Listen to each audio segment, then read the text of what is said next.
नमस्कार विद्यार्थियों, श्री श्याम कॉलेज की ऑनलाइन क्लासेस में आपका स्वागत है। इस वीडियो में हम बीए बीएड फोर्थ ईयर के लिए भौगोलिक चिंतन का इतिहास विषय पढ़ने जा रहे हैं। इसका यह दूसरा पार्ट है। पहले पार्ट में हमने भूगोल विषय की उत्पत्ति, इसमें विभिन्न संकल्पनाओं का विकास किस प्रकार हुआ, कहाँ से भूगोल शब्द का उद्भव हुआ, इसका प्रयोग किसने सर्वप्रथम किया, इस विषय में हमने पढ़ा। अंत में हमने भूगोल की परिभाषाएं पढ़ी थी। भूगोल की परिभाषाओं में एक सामान्य परिभाषा हमने पढ़ी थी कि भूगोल पृथ्वी तल एवं मानव के अंतर संबंधों का अध्ययन करता है। इसके बाद हमने हार्टशॉन की परिभाषा पढ़ी थी। हार्टशॉन के अनुसार भूगोल पृथ्वी के विभिन्न जो विशेषताएं हैं, विभिन्न जो स्थल रूप है, उनका क्रमबद्ध विश्लेषण करता है, क्रमबद्ध वर्णन करता है, व्याख्या करता है, विवेचना उसकी करता है। इसके बाद हमने मून हाउस की परिभाषा भी पढ़ी थी, जिसमें भूगोल को मानव के पृथ्वी तल को मानव के निवास के रूप में पढ़ा जाता है। इसी क्रम में हम जो अगली परिभाषा पढ़ रहे हैं वो है भूगोल शब्दकोश के अनुसार। भूगोल शब्दकोश के अनुसार भूगोल शब्दकोश में भूगोल की परिभाषा यह दी गई है कि भूगोल भूतल पर उपलब्ध विभिन्न स्थल रूपों या भूतल के विभिन्न स्थल रूपों का वितरण, उनके अंतर संबंध यानी विभिन्न स्थल रूप भूतल पर किस प्रकार फैले हुए हैं, उनमें किस प्रकार अंतर संबंध है, उनका अध्ययन करता है। साथ ही उनका मानवीय क्रियाओं के साथ अंतर संबंध का अध्ययन भी करता है। यानी जो स्थल रूप है भूतल पर, उनका मानव के साथ किस प्रकार संबंध है, इसका अध्ययन भी करता है। तो भूगोल शब्दकोश के अनुसार परिभाषा क्या हुई कि भूगोल है भूतल के विभिन्न स्थल रूपों के वितरण, उनके अंतर संबंध तथा मानवीय अंतर संबंध उसके साथ क्या है, मानव की अंतर प्रक्रियाएं उसके साथ में क्या है, उसका अध्ययन इसमें किया जाता है। तो ये भूगोल की परिभाषाएं होगी। अगर इन परिभाषाओं का सारांश हम देखें तो यही निकलता है कि भूगोल है वो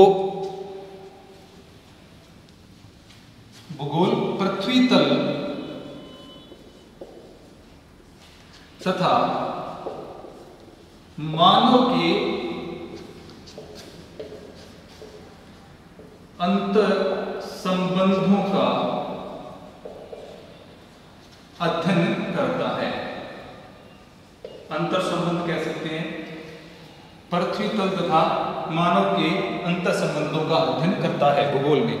क्योंकि मानव पृथ्वी तल पर रहते हुए अनेक प्रकार की क्रियाएं करता है, विभिन्न प्रकार के सांस्कृतिक भूदर्शों का विकास करता है, उन सभी चीजों का अध्ययन भूगोल में किया जाता है। अब इसी क्रम में हम आगे भूगोल की प्रकृति के बारे में पढ़ेंगे। जैसे किसी भी व्यक्ति के स्वभाव की एक प्रकृति होती है, उसी प्रकार एक विषय की भी प्रकृति होती है कि वह किस प्रकार अपने विषय क्षेत्र का अध्ययन करता है, कौन कौन सी चीजें उसकी प्रकृति में सम्मिलित होती हैं, किस प्रकार एक विषय वस्तु का उसमें अध्ययन किया जाता है। यह भूगोल की प्रकृति के अंदर हम पढ़ेंगे कि भूगोल कौन कौन सी चीजों को का वर्णन करता है, किस प्रकार से उसका वर्णन करता है। तो भूगोल की प्रकृति हम पढ़ेंगे। भूगोल की प्रकृति, जैसा कि हमने पहले भी पढ़ा कि भूगोल है वो एक आधारभूत विज्ञान है। यानी भूगोल का जो अध्ययन है वो एक तरह से विभिन्न स्थल रूपों के पृथ्वी तल के वैज्ञानिक विश्लेषण पर आधारित है। यानी इसमें भूगोल की जो विषय वस्तु है वो वैज्ञानिक आधार वाली विषय वस्तु है। अब पृथ्वी तल का अध्ययन करना भूगोल की आत्मा का दर्शन है। भूगोल की प्रकृति क्या कहती है? पृथ्वी तल का अध्ययन करना भूगोल की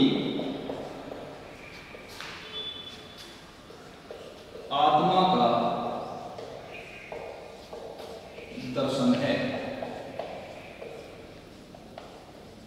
यानी यदि हम पृथ्वी तल का अध्ययन कर रहे हैं, पृथ्वी तल के ऊपर विभिन्न स्थल रूप सांस्कृतिक भूदृश्य और अन्य जो भूदृश्य है उनका अध्ययन हम कर रहे हैं, उनकी उत्पत्ति, उनका विकास किस प्रकार हुआ उसका अध्ययन हम कर रहे हैं। इसका मतलब हम भूगोल की आत्मा का दर्शन कर रहे हैं, यानी यह भूगोल की आत्मा इसको कहा जा सकता है। पृथ्वी तल का अध्ययन करना वह भूगोल की आत्मा है, यानी जो गूढ़ रूप से हम भूगोल का जो विषय क्षेत्र प्रकृति इसकी देखें तो पृथ्वी तल का अध्ययन करना है, इसीलिए हमें भूगोल की आत्मा के दर्शन होते हैं।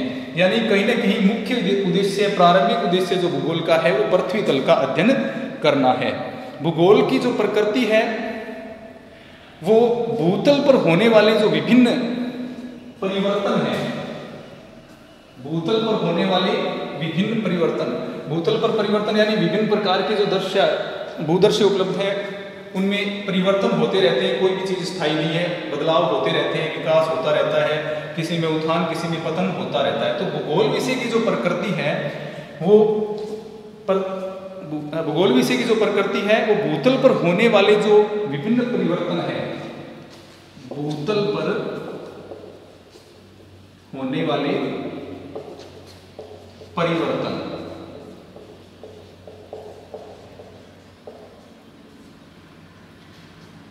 तो भूतल पर जो विभिन्न प्रकार के परिवर्तन होते हैं, सांस्कृतिक और भौतिक जो वस्तुएं हैं, भौतिक जो भूदृश्य हैं, उनमें जो परिवर्तन होते हैं उन परिवर्तनों के दर्शन की प्रकृति है, यानी उन परिवर्तनों का दर्शन करना, उन परिवर्तनों को जानना, दर्शन की प्रवृत्ति।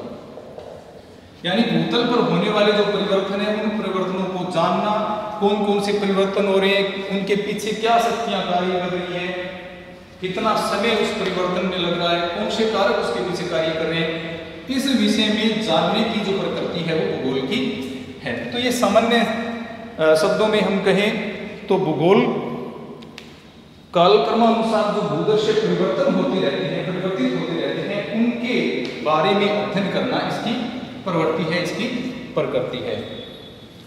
यानी भूदृश्य कालक्रम में आप सब जानते हैं कि कोई भी भूदृश्य है वो स्थायी नहीं है, और कालानुक्रम यानी समय जैसे जैसे बीतता जाता है उनमें परिवर्तन होते रहते हैं, बदलते रहते हैं, विभिन्न भूदृश्यों में बदलाव आते रहते हैं। तो उन्हीं परिवर्तनों की दर्शन की प्रवृत्ति, दर्शन से यहाँ पर उनके बारे में जानना, किस प्रकार वो परिवर्तन हुए हैं और कितना समय लग रहा है, कौन कौन से कारक उन परिवर्तनों में इसके लिए रहे हैं, उनके बारे में जानना भूगोल की प्रकृति रही है।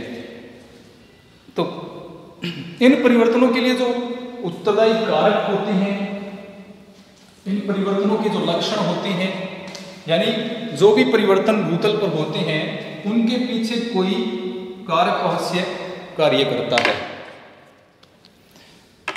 तो इन परिवर्तनों के लिए उत्तरदायी कारक, इन परिवर्तनों के लक्षण, प्रभाव, यानी मानव जीवन और अन्य जीव जंतुओं, प्राकृतिक वनस्पति आदि पर उन परिवर्तनों के प्रभाव क्या होते हैं, इन सभी का परीक्षण करना, पर्यवेक्षण करना, यही भूगोल की प्रकृति है। इन कारकों जो परिवर्तन होते हैं इनके पीछे जो शक्तियां कार्यरत रहती हैं उनके बारे में भी अध्ययन इसमें किया जाता है। यानी भूतल पर जो परिवर्तन होते रहते हैं उसके लिए उत्तरदायी कारक क्या है, उनके लक्षण क्या है, उनके प्रभाव क्या होते हैं, मानव जीवन पर या अन्य चीजों पर उनके क्या प्रभाव होते हैं, और उन परिवर्तनों के पीछे कौन सी शक्तियां कार्य करती हैं, इन सभी के बारे में जानना भूगोल की प्रकृति है। यानी इन सभी के बारे में जानने का भूगोल है वो प्रयास करता है। इसी क्रम में वुलरिल तथा इस्ट ने, ये दो वैज्ञानिक हुए हैं भूगोल वेत्ता हुए हैं,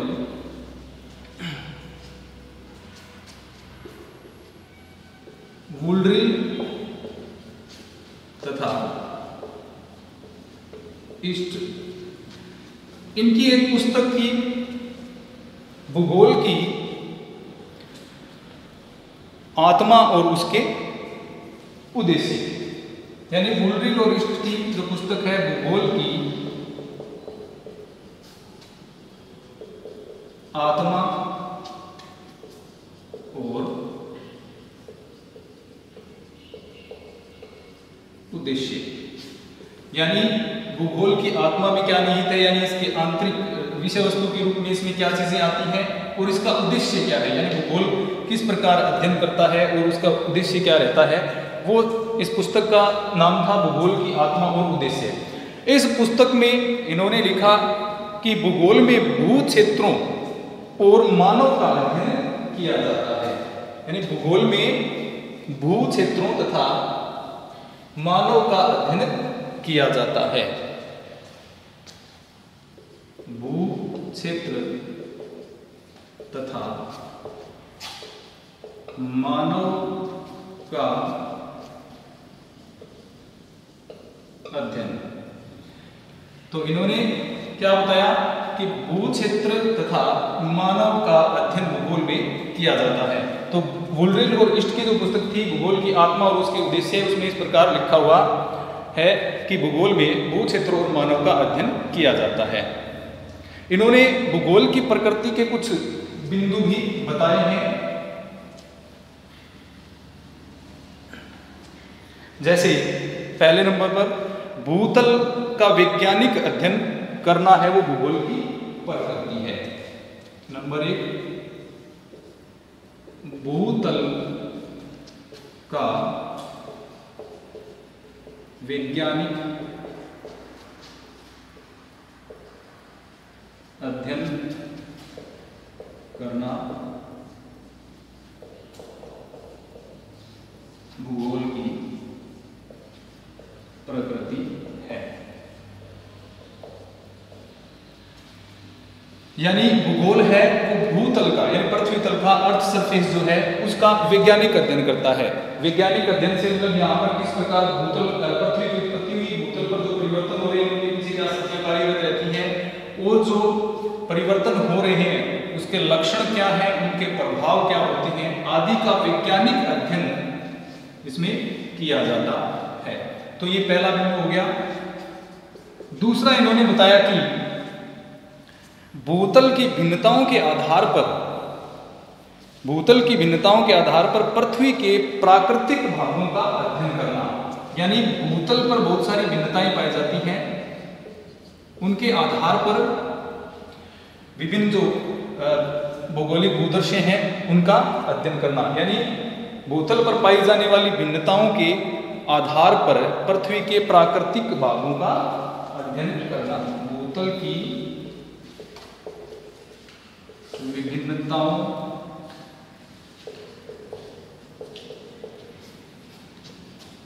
के आधार पर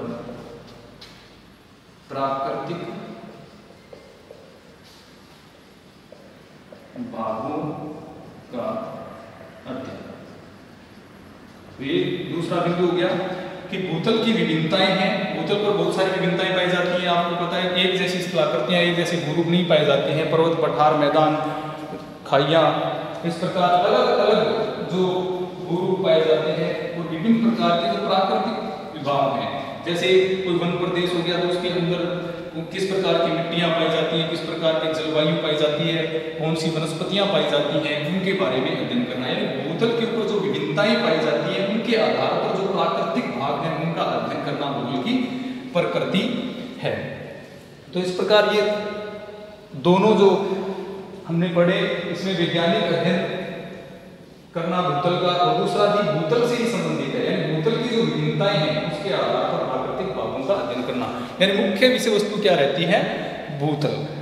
तीसरी बात मानवीय क्रियाओं में प्रादेशिक विषमता का अध्ययन करना। जो मानव विभिन्न क्रियाएं करता है, मानवीय क्रियाओं में प्रादेशिक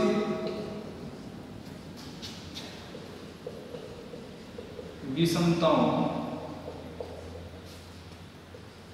का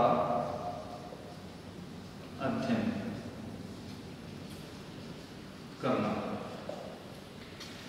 तो ये भूगोल की प्रकृति में आता है कि मानवीय क्रियाओं में प्रादेशिक विषमताओं का अध्ययन करना। मानव के द्वारा विभिन्न प्रकार की क्रियाएं की जाती हैं, आर्थिक क्रियाएं जो मानव के द्वारा की जाती हैं अपनी आजीविका चलाने के लिए, उनमें भी बहुत सारी विषमताएं पाई जाती हैं। मैदानी भाग में जो रहने वाले लोग हैं वो ज्यादातर कौन सा कार्य करते हैं? कृषि करते हैं। मैदान का मुख्य कार्य कृषि, क्योंकि यहाँ पर मिट्टी अधिक उपजाऊ होती है और कृषि के लिए उपयुक्त होती है। इसके अलावा नहरें वगैरह बनाना भी इसमें आसान होता है, इसलिए मैदान जो होते हैं वहाँ पर कृषि कार्य किया जाता है। पर्वतीय भागों में कुछ मात्रा में पशुचारण, इसके अतिरिक्त जो पर्यटन उद्योग होता है उसका ज्यादा विकास होता है।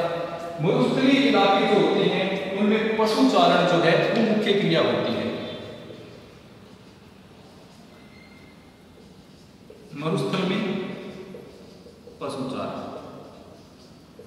इसके अतिरिक्त जो पठारी प्रदेश होते हैं वहां पर अधिकांशतः जो खनिज पदार्थ हैं वो पठारी प्रदेशों में पाए जाते हैं। तो पठारी प्रदेशों में जो मानवीय क्रियाएं हैं वो उद्योगों से जुड़ी होंगी, खनन उद्योग से जुड़ी हुई होंगी, यानी खनिजों को खोदकर निकालने का जो कार्य है उसमें ज्यादा लोग संलग्न होंगे।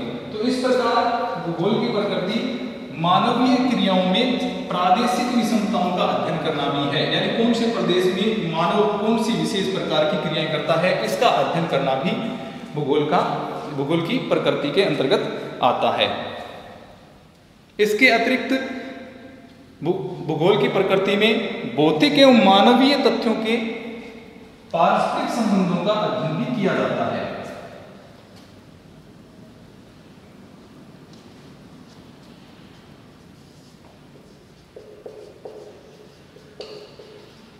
भौतिक एवं मानवीय तथ्यों के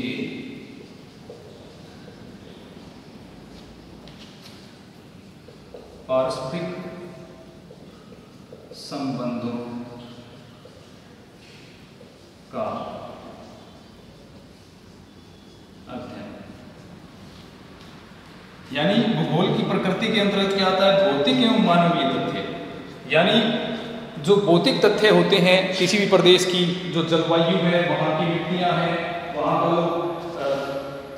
जो भौतिक भूस्वरूप है उसमें, और मानव के जो तथ्य हैं या मानवीय जो क्रियाएं हैं उनमें किस प्रकार से संबंध होता है। जैसे मैंने आपको पहले बताया कि जैसा प्रदेश होगा उसके अनुसार ही मानव की क्रियाएं होंगी, जैसी जलवायु होगी उसी प्रकार के मानव के जो सांस्कृतिक भूदर्शक होंगे वो स्थापित होंगे।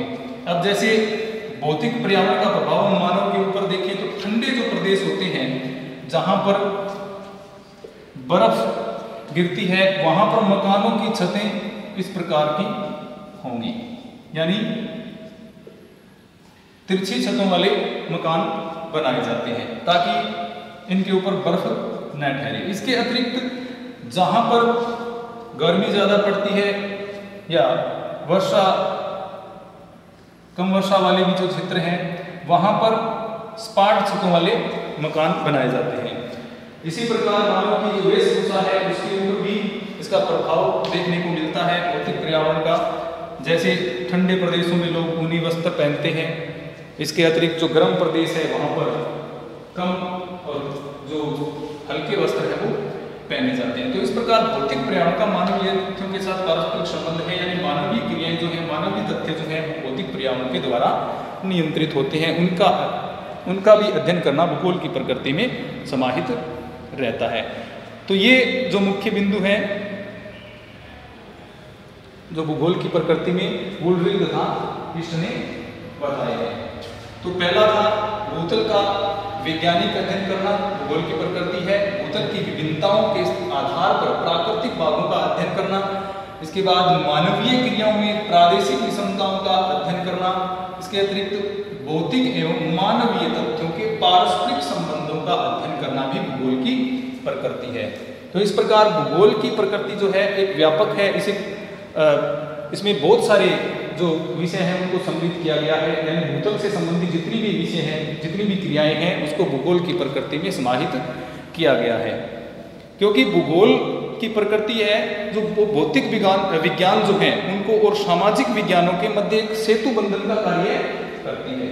यानी भूगोल की प्रकृति भूगोल का अन्य सामाजिक विज्ञानों के साथ भौतिक विज्ञानों के साथ संबंध स्थापित करने की प्रकृति है। दूसरे जो सामाजिक विज्ञान हैं उनके साथ और जो अन्य वैज्ञानिक विषय हैं उनके साथ भूगोल का संबंध स्थापित करने की प्रकृति भूगोल की है। अब जैसे विभिन्न विचारधाराएं विभिन्न क्षेत्रों में विकसित हुई, जैसे जर्मनी में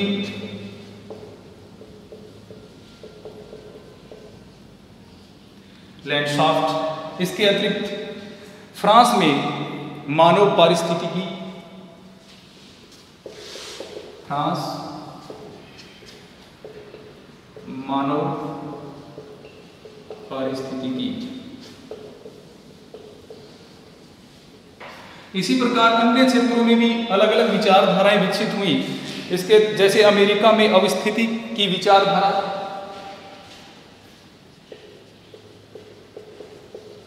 अमेरिका अवस्थिति की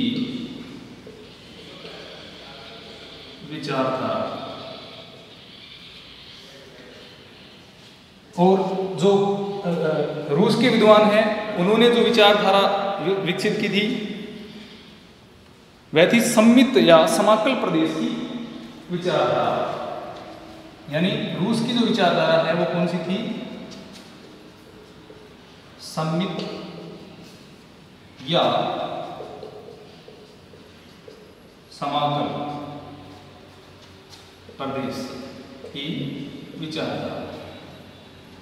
ये जो चारों विचारधाराएं हैं भाषा के अनुसार इनके नाम अलग हैं। जैसे जर्मनी में लैंडस्केप, फ्रांस में मानव पारिस्थितिकी, अमेरिका में अवस्थिति की विचारधारा, रूस में सममित या समाकल प्रदेश की विचारधारा। इनके भाषाओं के अनुसार नाम अलग अलग हैं, लेकिन इनके पीछे जो तथ्य है वह है